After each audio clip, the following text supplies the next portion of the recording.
তো বন্ধুরা, আপনারা সবাই কেমন আছেন? আশা করি সবাই ভালো আছেন। তো pets and birds live video থেকে সবাইকে স্বাগত জানাই। তো আবারও চলে এসেছি একটি এপিসোড নিয়ে।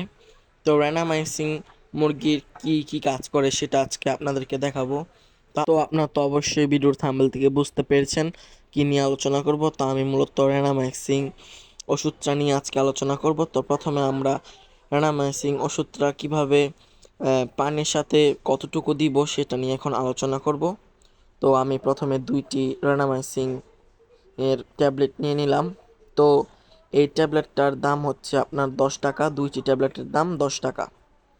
তো প্রথমে আমি হাফ লিটার পানি নিয়ে নিয়েছি এবং একটা আপনার বড়ি গুঁড়ো করার একটা পাত্র নিয়ে নিয়েছি। তো আমি প্রথমে যেই ট্যাবলেটটা, এই ট্যাবলেটটার হাফ ট্যাবলেট আমি গুঁড়ো করে পানিতে মিশাবো।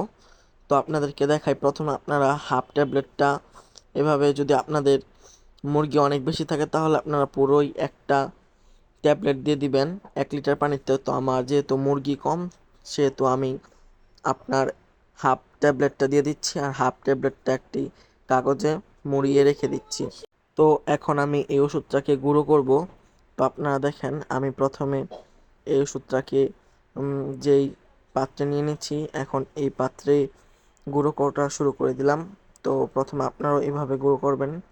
তো মূলত রেনামাইসিং ওষুধটা হচ্ছে আপনার মুরগির চুনা পায়খানা এবং মুরগির রক্তমশা, মুরগির বিভিন্ন পাতলা পায়খানার সমাধান করে। তো এগুলি মুরগির সর্দি, জ্বর, কাশি সব কিছুর সমাধান করে এই ওষুধটা। তো এখন আমি একটু পানি নিয়ে নিচ্ছি। তো পানি দিয়ে গুলে তারপরে আমি এই বোতলে ভরে নিব। তো আপনারা দেখেন, তো এখন আমি এটা ভালোভাবে গুলে নিচ্ছি। এখন আমরা এই বোতলে ভরবো গোলার পরে। তো রেনামাইসিং মূলত আপনার মুরগিকে আপনারা 2বার দিবেন। যদি আপনার রেনামাইসিংটি 2বার দেওয়ার পরেও যদি আপনার মুরগির রক্তমশা, চুনা পায়খানা এবং বিভিন্ন ধরনের পাতলা পায়খানা জনিত রোগ যদি না সারে, তাহলে আপনারা এই রেনামাইসিং ওষুধটি 3 দিন ব্যবহার করবেন। এখন আমি এই ওষুধটি বোতলে ঝাঁকিয়ে নিচ্ছি। তো আপনারা এভাবেই বোতলে ঝাঁকিয়ে নেবেন।